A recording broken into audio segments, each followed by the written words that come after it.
What's going on, guys? Good morning. Welcome back to United View. Hope everyone is doing very well. Welcome back to another edition of the Transfer View. And indeed, it is deadline day. Yes, it is Monday, February 3rd, and the window is rapidly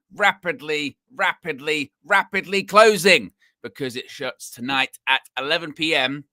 GMT. So that's just over 12 hours, about 14 hours away from the window slamming shut. And Manchester United, are we going to be doing any business? That is a big question. Well, there is a lot of questions, isn't there?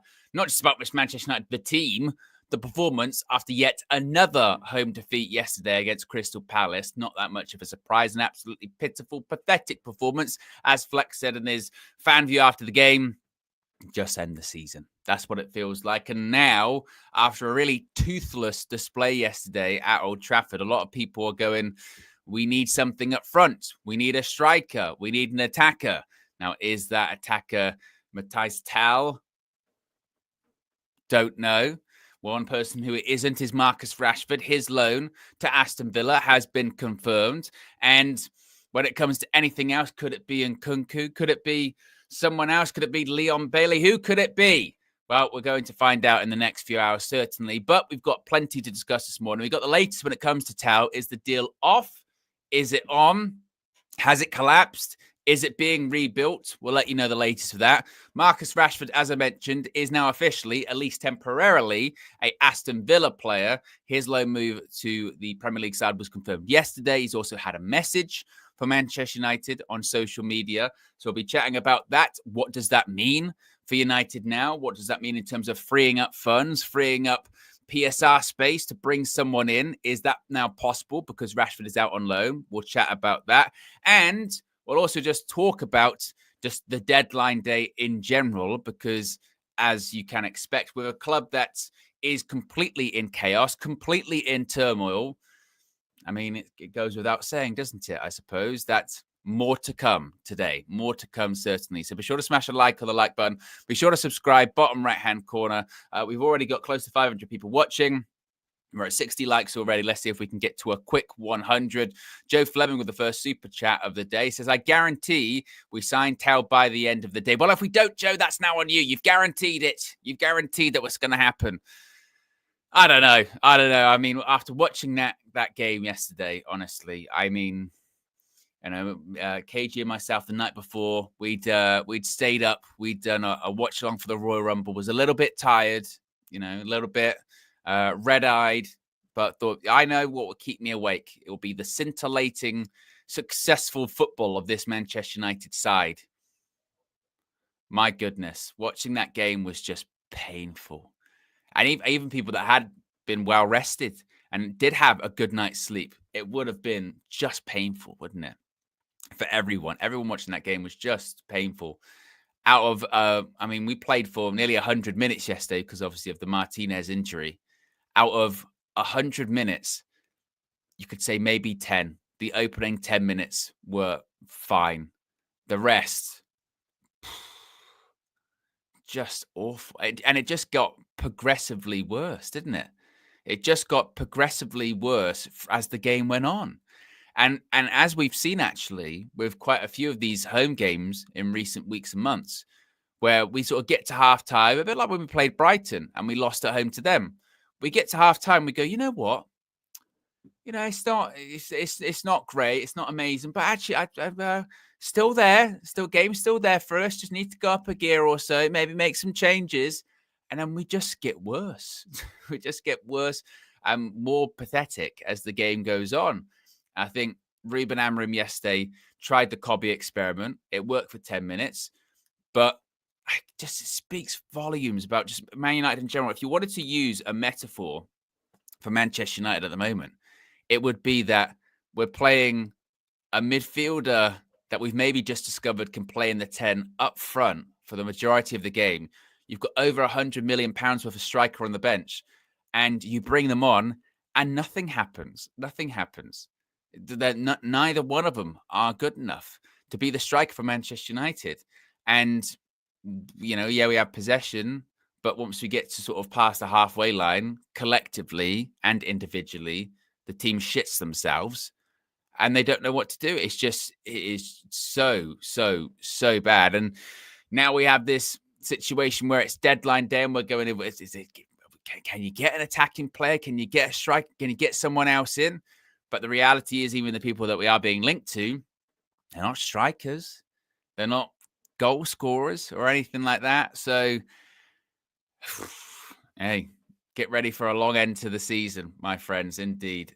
Let's talk about Matthias Tel. So, if you watched the match view yesterday, you would have saw it was a very strange situation, wasn't it? The full-time whistle went, and within seconds of the full-time whistle being blown, we got this story from Florian Plettenberg saying that he had decided to join Manchester United imminently. Like, it was happening.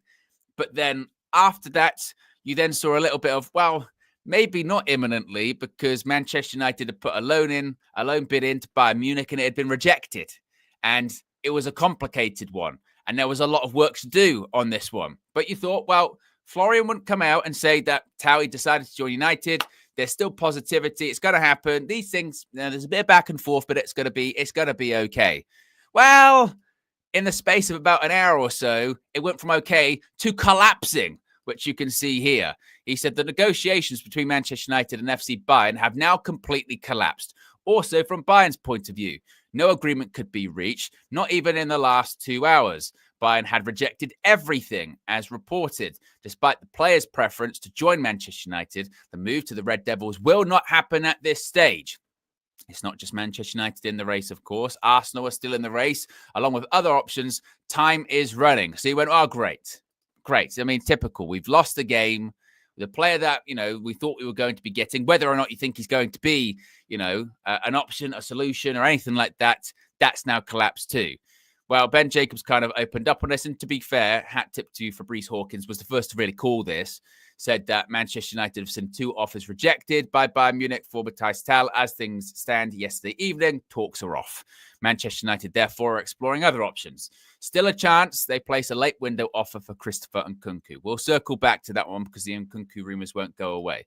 But then, maybe it's back on. I'm not sure. This morning, Florian then also said, as of 8:22 a.m. German time, FC Bayern have not reached an agreement with any club regarding the transfer of Tau. There is still some time left. Arsenal are also in talks with Bayern. Bayern still want to sell him or let him go with an obligation to buy, but it continues to depend on the right offer. There should be no panic sale, which is why Bayern have ruled out the possibility of him staying. Not ruled out the possibility of him staying, rather. More talks with clubs are scheduled in the next 1 to 3 hours. And then Fabrizio Romano said on his YouTube channel that Tal is still pushing to leave Bayern Munich on loan.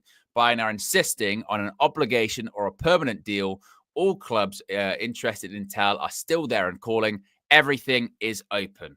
So this is going to be clearly, I suppose, one of those ones that does bubble on until the wee hours and does bubble on until right the end of the transfer window.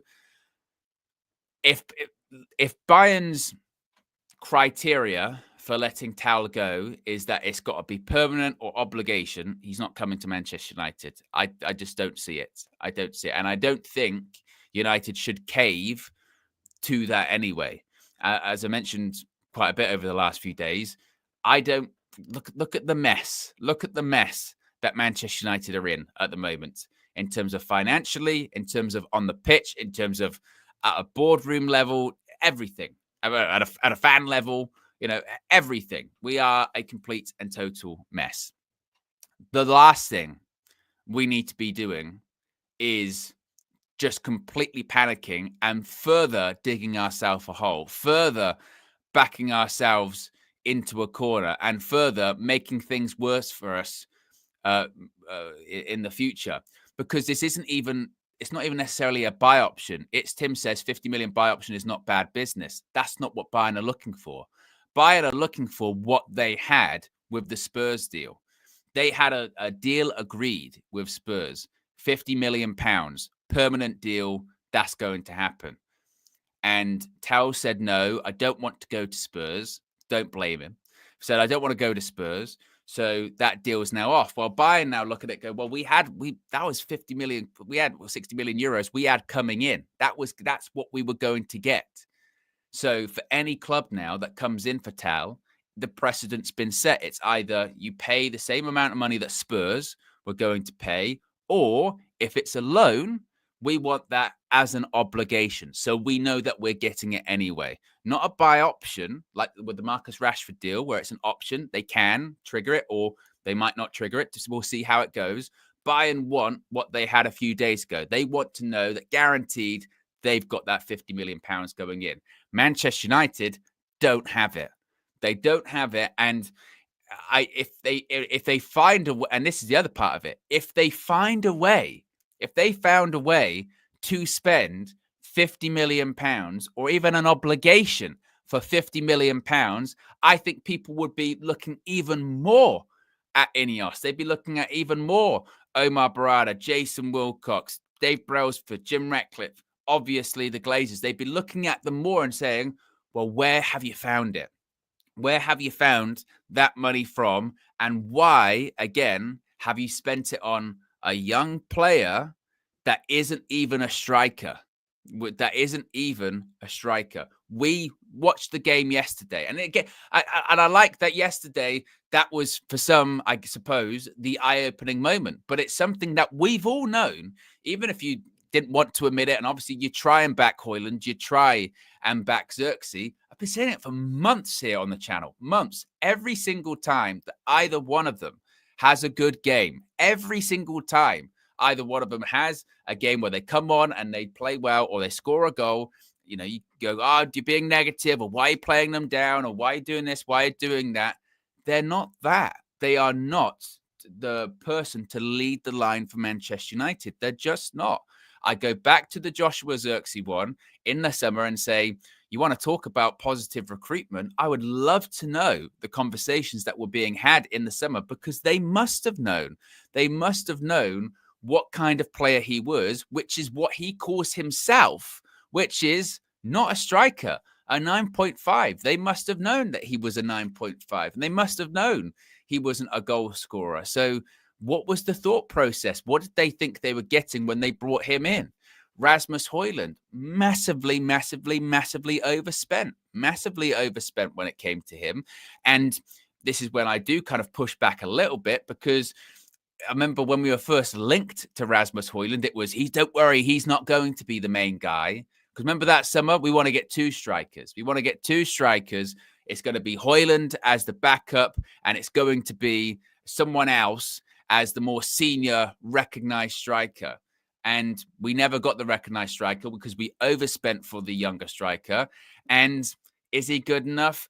It really worries me, the fact that he can't hold the ball or lay it off. That's an issue. That's how Xerxes has gone back up in favor, is because he's got a touch, and even his touch isn't all that great too. So we're still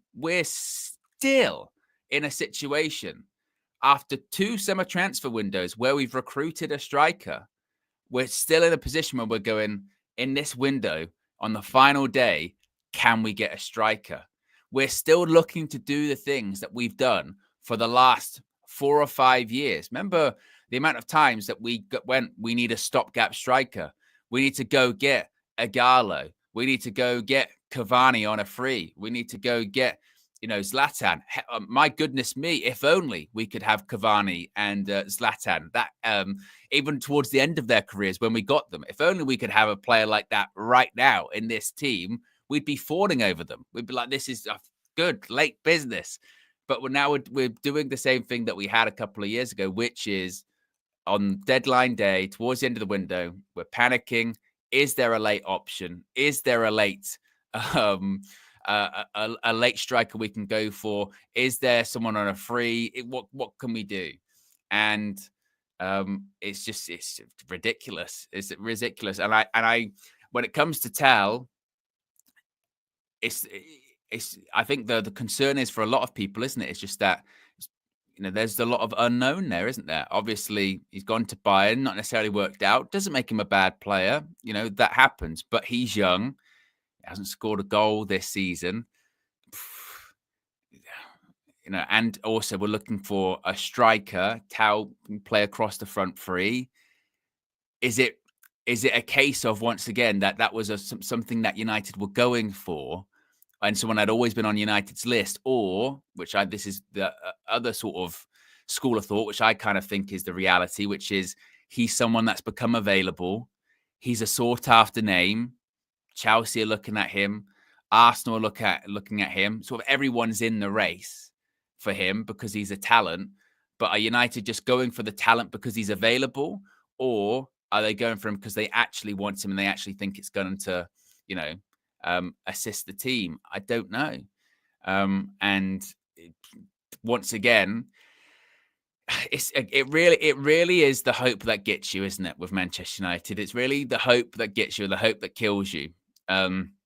Because when Patrick Dorgu, when we were getting linked to him, there was a lot of, let's say, pushback because everyone realized that we need a left wing back. But there was this, I don't really care kind of vibe, wasn't there? Of just we're shit, we're rubbish. Yeah, okay, we need Patrick Dorgu to come in because we need a left wing back. But in terms of massive difference, it was just kind of that. If you wanted to sort of sum up the sort of feeling towards transfers at the moment with United, it was really just like, I don't know who we'd have to get for, I think, fans to be really excited. You know what I mean? Really enthusiastic. Because I think until Manchester United starts winning on a consistent basis, there's just, I think, going to be generally no belief. And I don't blame anyone for feeling that way. I really, really don't. And because yesterday, even going into that game, there was still this large, like, okay, right, today's going to, back-to-back Premier League victories. That's what's going to happen, right? No. And then you go, okay, yeah, we are still the same as we were a few weeks ago. It'll be the same. Play Leicester in the FA Cup on Friday. Probably win that game. It won't be pretty, but probably win that game. And then who's the next Premier League game against after that? After we play Leicester, Spurs away again this season. We saw how that went in the Carabao Cup, and it really is just get to the end of the season. Where we are in the league right now, that's likely where we're going to finish. We've been saying that for the last few weeks anyway, haven't we? We're in between sort of 14th and 11th, maybe. That's where we are this season. We're not gonna get relegated, obviously. That talk's kind of settled down, but we saw it yesterday in the first batch of games on Super Sunday. It was the 4 teams from 14th to 11th that were playing each other, wasn't it? Spurs beat Brentford, Palace beat us. It's bottom half off is what it was, and we were on the losing end of it comfortably in the end. That's where we are. That is where we are. A couple other super chats. Joe Fleming says, "Are you going to get breaking news in this hour, Owen?" I don't know. I mean, we already started this. This did worry me, to be fair, yesterday, Joe. Is after the Tau news came out and basically that the thing was collapsing and sort of breaking down, then a couple of stories started to come out about how, once again, Manchester United not going to rush into anything. They're very happy with the business that's being done. Don't necessarily expect any late business to be done in this window. Don't think that they're taking a step back and they're having a look. And I thought, if I was Ruben Amorim, if I was Ruben Amorim and I was watching that team yesterday, how they're playing, and I would love to know what the expectations were for these 2 windows when he came in. I would love to know if he was told, yep, we'll do stuff in January, or was he told, look, it's not going to be, we don't have a lot of money for PSR perspective. Come the summer, we'll do what we always did in the summer, which is we'll spend, but you're going to have to make do with what you've got. I don't know. Did Ruben Amorim, like, I suppose, how many Manchester United managers have come in? And this is a bit of a reoccurring theme, isn't it? How many United managers have come in, like Erik ten Hag, like Mourinho, like Louis van Gaal, you almost want to say to them before they take the job, this isn't, I know you might think Manchester United is something. I know you might think that this is still the club that won the Premier League titles. I know you might think that, but trust me, it is a shit show. And when you get in here, you will realize just how much of a shit show it is.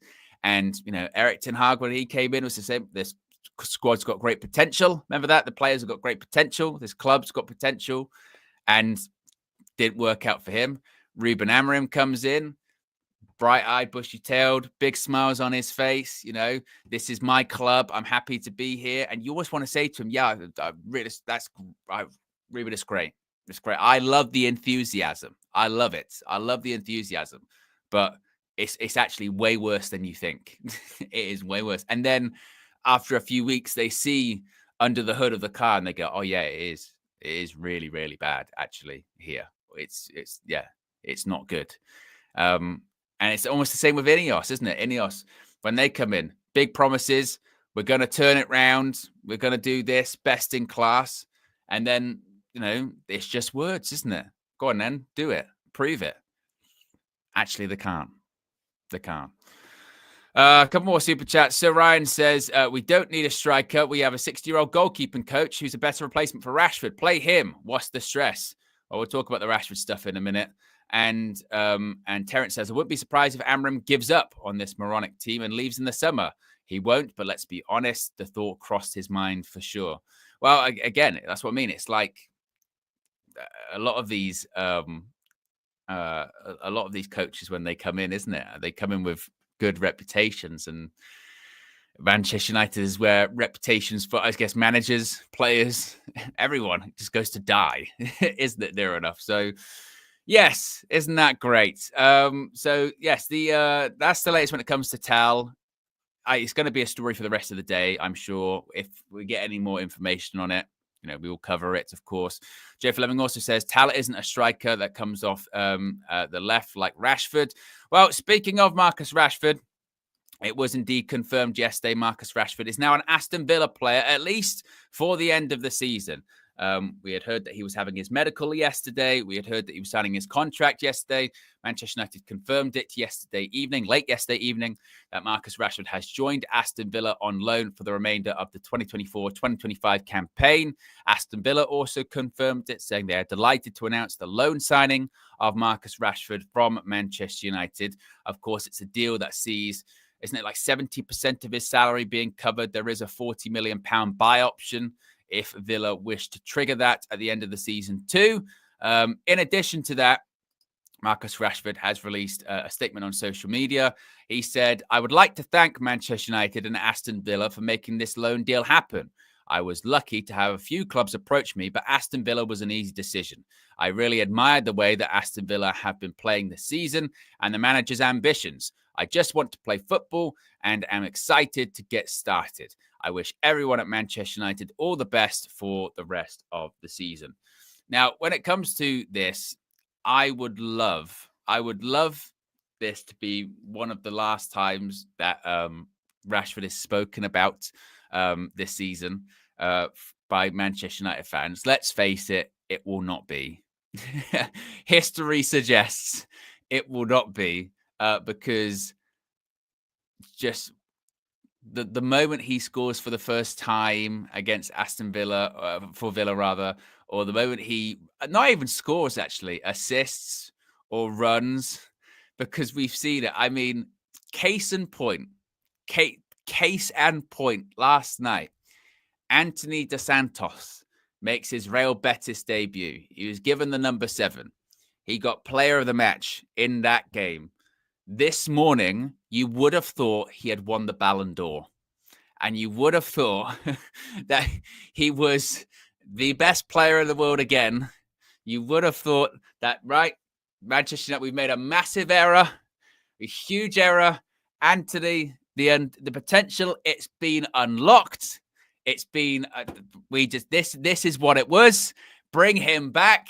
What have we done? Manchester United, they just absolutely, this is it. This is awful. And where's the Don Robbie soundbite again? You went. No, wait a minute. Wait.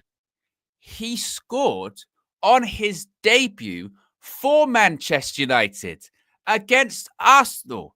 He scored in his first, 3 games for Manchester United? It might have been 4 games for Manchester United. And we came to the conclusion that he wasn't good enough, that we overspent, that his contract was too big. So let's not do it. Let's not do he's had a good game, which I guarantee you the vast majority of people did not watch. All they just saw is that he was just player of the match on social media. And they went, right, that's it. Once again, a player leaves Manchester United and they're going to do fantastic. That's what it's going to be, because this is what we do. We go, end player FC, end player FC. I'm sick of player FC. But if they absolutely just breathe in the right direction, wherever they go next, that is, see, we made a massive mistake. See, that's it.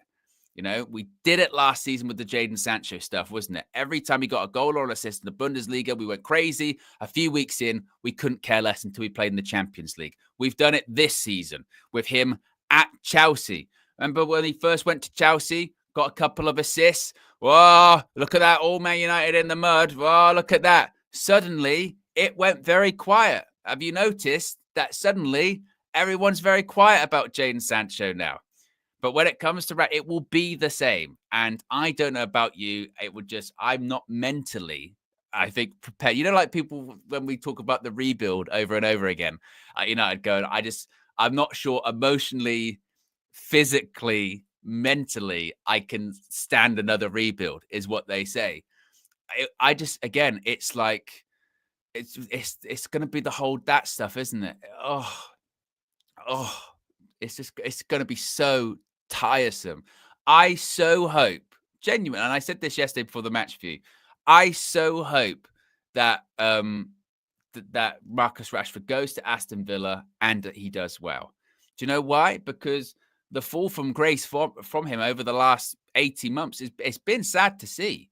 You know, this is a guy, he's not even been near the England squad for the last couple. He missed a tournament in the Euros in the summer. They've got a new coach now, and he did have a great season a few seasons ago in Erik ten Hag's first season. I think, overhyped. I think he's had a good career at Manchester United too, a very good career at Manchester United. If you said to an academy player, you're going to play a huge amount of games, you're going to break into the side when how old was he? 16, 17, and play all these games, play until you're 27. You're going to win, a couple of FA Cups, a couple of League Cups. You're going to win the Europa League. You go, I'll tell you what, that's not bad. That's not bad going. Football's changed. Football's evolved. It's come to the end of your tenure there. Go out on loan, play football regularly, get back to your best, get a move, play in the Champions League. Man United get pure profit from an FFP point of view. Everybody wins, and fair play. So I want to see Marcus Rashford do well, but this whole, again, hold that meant it's tiresome. It really, really is. And certainly myself, I can't speak for everyone, but myself, when someone leaves Manchester United, after that, I mean, occasionally you might see someone doing well and you go, that's cool, but I don't really care. I don't really care when, it was the same when any of the players left, whether it was, Ruud van Nistelrooy's gone to Real Madrid, Dave Beckham going to Real Madrid. You used to watch the Liga after the Premier League games finished on a Saturday or Sunday, but that was about it. You didn't hold any resentment that, I hope they don't do well, or I hope they do well. And if they do well, that annoys you. They've scored a goal. I'm furious. It's this weird parasocial attachment issue where it's like they're gone. It's football. Players move on. Players don't nowadays stay at the same club for ages. Sometimes a different environment. It's just like, imagine that co-worker. You go into a new company. Well, I didn't really work out here. I hope you do terribly, and you're destitute, and you never have a good job again. It's It's okay. It's okay. But again, you just know the Rashford watch-alongs, if he scores a goal in the Champions League, a bit like again with Sancho last year, it's just going to be, oh my God. Joe Fleming says we could get Tal and still buy a centre forward in the summer. Joe Fleming also says Tal isn't a striker that comes off the left like Rashford. Bo says, much love from the USA at 4:30 a.m. at the moment, but the I told you so, say sorry culture is so tiring, and it shows a complete lack of self-awareness from all parties. It is very, very tiring, isn't it? I mean, because I think, and especially with Manchester United, because I think it's one thing, isn't it, for big players, or results in matches, or big moments. The whole I told you they win, I told you they come back. You go fair play. Oh, I told you they would win this trophy. You go, I tell you what, fair play. But with United, the reason the whole that or I told you so stuff is so silly, because if it's about a player, that the opposite will happen literally within a week.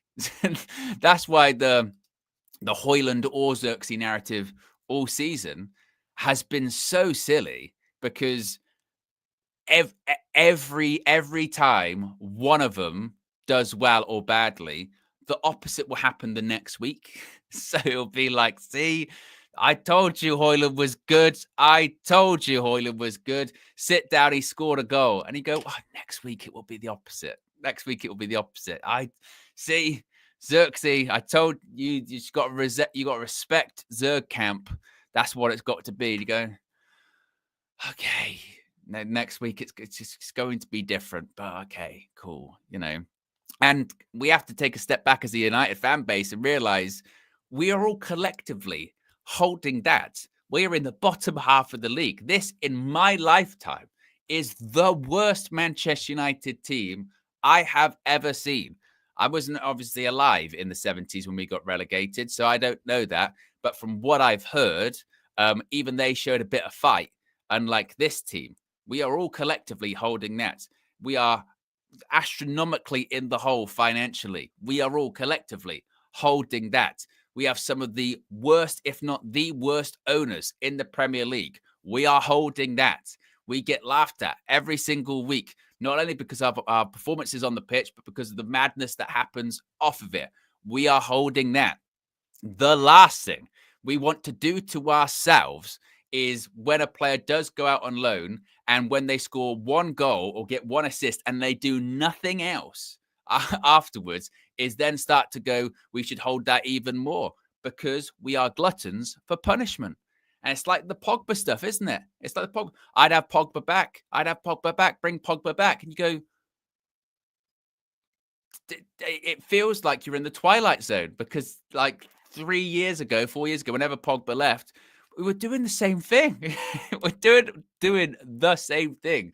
We are gluttons for punishment. And we say these things like rebuild and end player FC, get them out. But then we want them back 5 minutes later. And that's why we also get laughed at too, because people look at us and be like, we are not serious. We are just not serious at all.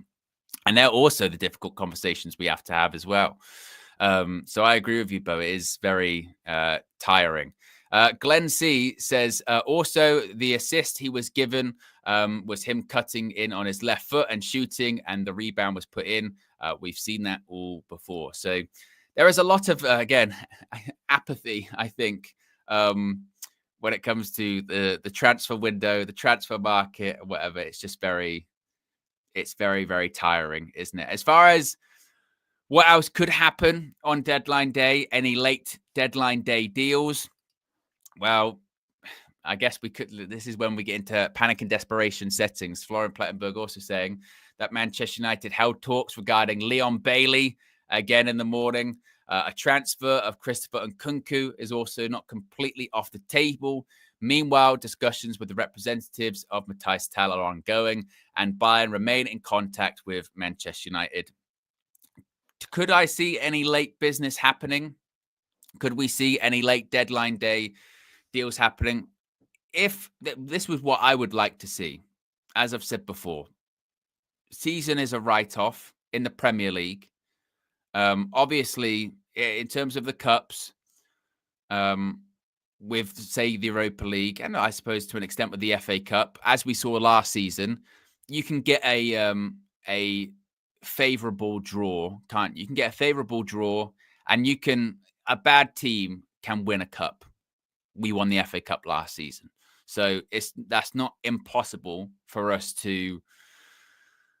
It's not impossible for us to win a cup, and with the standard of teams that are in the Europa League, you go, well, I guess so. And you've seen mid-table teams in other leagues throughout Europe win Europa Leagues previously, so it's not completely impossible, I suppose. But my viewpoint is on the sort of incomings and transfers at this point. Like I said earlier on, I want to get to the end of the season, and I don't think Man United should commit to anything that's just pure panic or anything like that. I think if you can get some loan deals in till the end of the season with no obligation, if you can put an option on there because you never know what could happen. They could turn into a great player. Cool. But I think in the next few hours, if it was all right, we're going to get Christopher Nkunku for the rest of the season. He's on loan. There's an option, but there's no obligation. I'd go, yeah, okay. Okay, having some bodies there is better than nothing. We've had a couple of people go out. Rashford's gone out. Anthony's gone out. Maybe a couple more will go out. So, okay, cool. Let's do that. But the last thing, when we're in a PSR hole as it is, when we're bad, when we're talking about players that we can't move on because they've got big contracts or we've overspent, the last thing we need to do is panic and sign someone for a large amount of money or get an obligation linked to a loan deal that we're like, actually, are they really that good? Because if you've got the money, then go and get a striker. If you've got 50 million quid laying around, go put a bid in for a striker.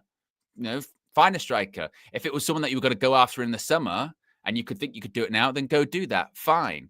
But what we can't do is, again, and that's why I do look at that Tau deal and go, not for an obligation, because I'm telling you now, if we get to the summer and it's like, well, we would have wanted to recruit for position X, but we couldn't because in January we panicked and we signed someone with an obligation of, 50 million pounds or whatever. So we can't really do that. Oh, and we thought we were going to be able to get rid of more players in the summer, but we couldn't, like a Casemiro again. Get ready for, by the way, the end of the season. I guarantee you the Casemiro to Saudi rumors will start up again, even though they never happen. Never. Twice we've had the Casemiro is definitely going Saudi. Get ready for a third time. Third time's the charm. Third time, he's definitely going to go Saudi in the summer. That's what it will be. So, yeah, I mean, if we can get Tal on just a straight loan or even if it was an option, cool. I don't have a problem with that. If it's Nkunku for a straight loan with maybe just an option, cool. No problem. I know obviously the Nkunku stuff, you still have reservations about the injury record, but that's why you don't back yourself into a corner with an obligation or a permanent deal. Just get a loan, get someone in, get to the end of the season and go from there. But no, backing yourself with obligations, no backing yourself with just overspending. We panic, so we just got this. What we saw yesterday, we realize is going to be us for the rest of the season. And that's not to say to give up. That's not to say, oh, that's why we just shouldn't bother buying anyone at all because we're never going to get any better. Of course, you've got to start somewhere. And people like Patrick Dorgu is starting somewhere. We need a left wing back. That's what we need. But until we move, the players out permanently, and, people like Casemiro have to go permanently.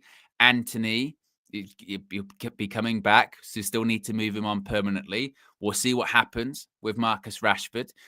He might carry on playing as he played for United this season, and maybe Aston Villa will go, actually, you know what? No, we're not going to do that. What happens with Aston Villa if they don't get into the Champions League again next season, or straight away they go out of the Champions League when they play in the knockout phase, and then suddenly they go, yeah, that Rashford contract's actually pretty big, and we don't think that's actually that viable for us anymore. There's still a lot that can happen with some of our outgoings, and still more that needs to happen with our outgoings too. In addition to some difficult decisions about people that have only been in a couple of years. Mason Mount come the summer, if he could possibly try and do something. I don't know who would pick him up because of the injury record, but have that conversation. Same with Luke Shaw.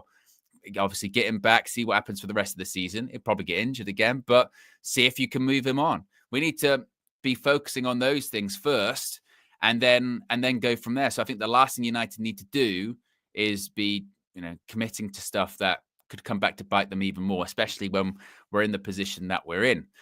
Another super chat here from Joe Fleming says, Sancho was a snake, though, so I'm glad he's not doing fantastic. Whereas Rashford, I really want him to do well because I really like the guy. Simple. I don't really care. I mean, for either. I mean, I hope anyone does well when they leave. Maybe like not, someone like Angel Di Maria, maybe because he.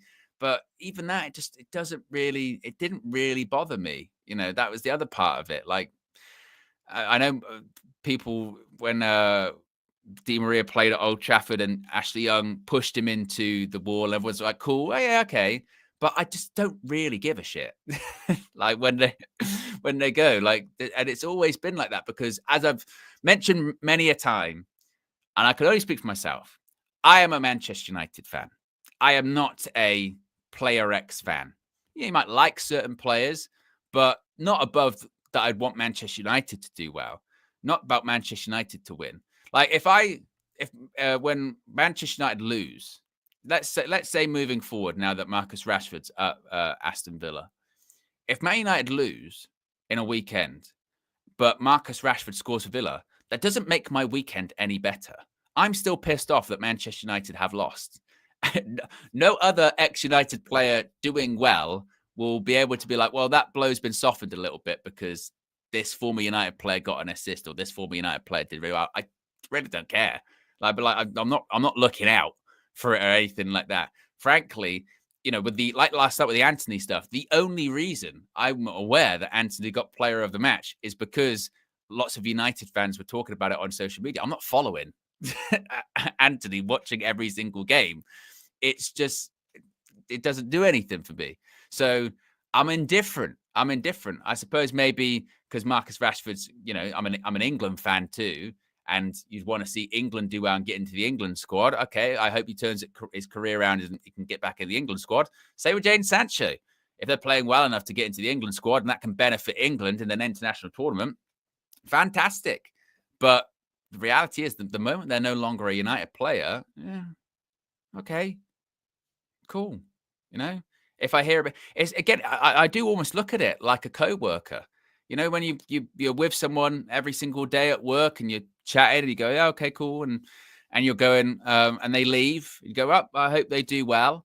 And after that, I'm not regularly, it's not really affecting my day over and over and over again. If I hear or I bump into them, or maybe you see something on Instagram, go, oh, they've moved here, or oh, look, they've got this new job. Good for them. Well done. And then you carry on with your day. Because it's maybe a sort of 60-second moment that you go, oh, I've seen that they've just bought a house. Oh, that's nice. Or look, they've just had a baby. Yeah, good for them. And then you could go, anyway, back to work. And then it's that quick. It's like that's what it's like with football players when they leave Man United. You're doing that. You go, okay. If you go, do you know they scored a goal at the weekend? Oh, fair enough. Nice. Cool. It's not that long a thing to dwell on, really. I just don't really understand it. I don't. As far as I mentioned, the sort of exactly, MI says sort of, yeah, life. It's just kind of one of those, things, isn't it? You go, okay, all right. It's kind of a weird thing to kind of think on it about, isn't it? Just yeah, not really.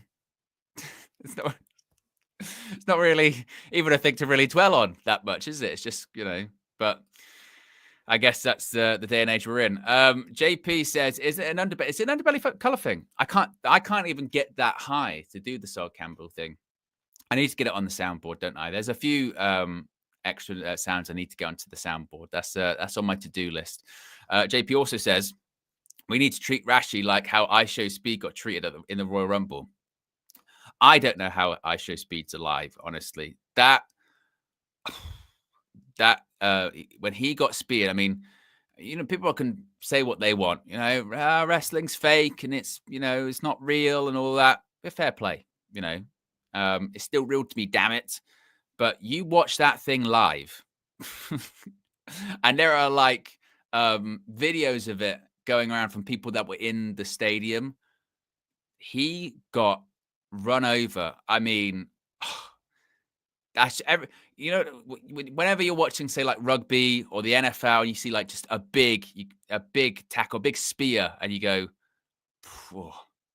bloody hell! Like that is that was no joke at all. I mean, where's Sir Alex when you need him? He could have been killed. I really could have. It was and if you want to see sort of the reaction, I put the reaction to that on Twitter last night. I quote tweeted the thing of it, and me and KG were just and a lot of people, by the way, tuned into that Royal Rumble watch along with KG and myself on my channel on Saturday. It was a lot of fun. I'm glad I did that. That was probably the highlight of my weekend, considering that Manchester United just led me firmly back into depression yesterday.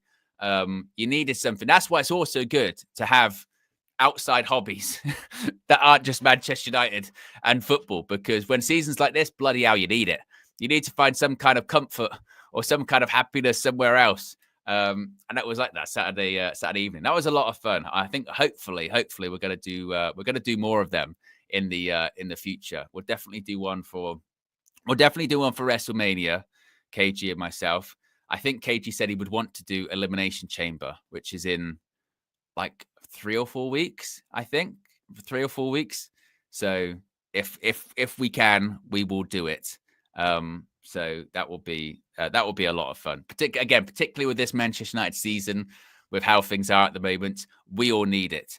And actually, let us know in the chat, what other sort of hobbies or sports are you following outside of football to make yourself just feel better because Manchester United are so shit at the moment? Because I think everyone needs it. Show says I'm an NFL fan and 49ers had a horrible season as well. I'm a Giants fan. It's just, you just have to kind of deal with it, don't you? It's kind of sort of double down, isn't it? You have to kind of double down on sort of the shitness. That's basically what you have to do. A lot of people saying F1. Simon says snooker, love it. OJ says rugby fan. I was watching the Six Nations at the weekend. England lost against Ireland, but it was actually a pretty good game. So I enjoyed that. So that was fun. Kristen says more interesting farming simulator. Fair.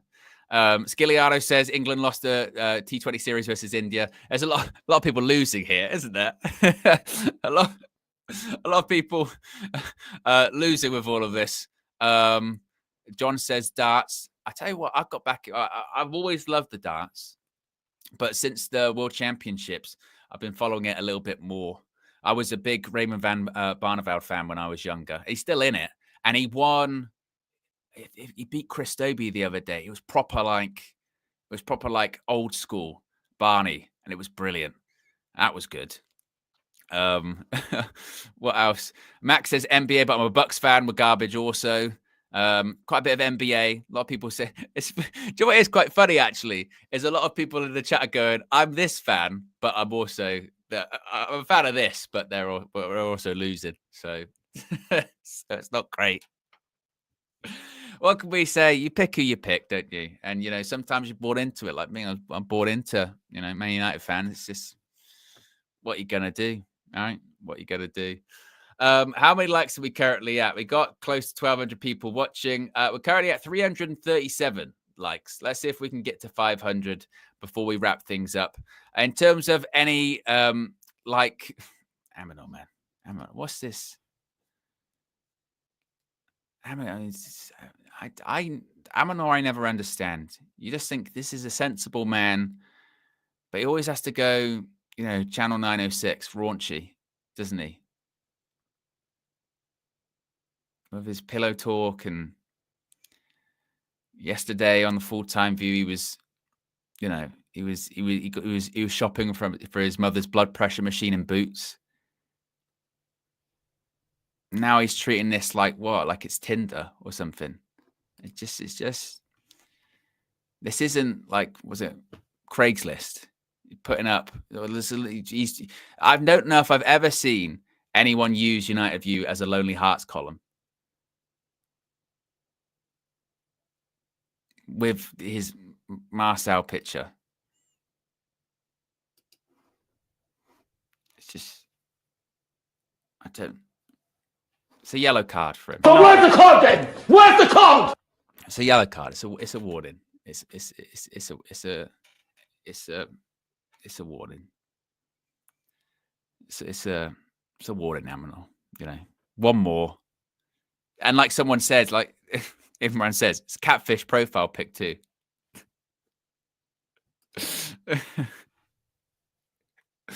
Oh God. Right. Anyway, what's coming up for the remainder of the day? Well, I think there's a red carpet coming up at 7 p.m. If there isn't, because I'm not sure what's going on with deadline day. If there, we'll have something later on today, obviously. Usually for deadline day, we have like a late night stream. Aminal will be attending, obviously, which goes from sort of 9 to sort of 10 or 11, with the end of the transfer window. So we'll see if there's going to be any late business for Manchester United indeed. If anything else does happen, of course, in the day, we shall, of course, cover it and let you know. And you never know. So any more late business, perhaps. We'll see. Anyway, guys, have a good morning. I'm out of here. Peace.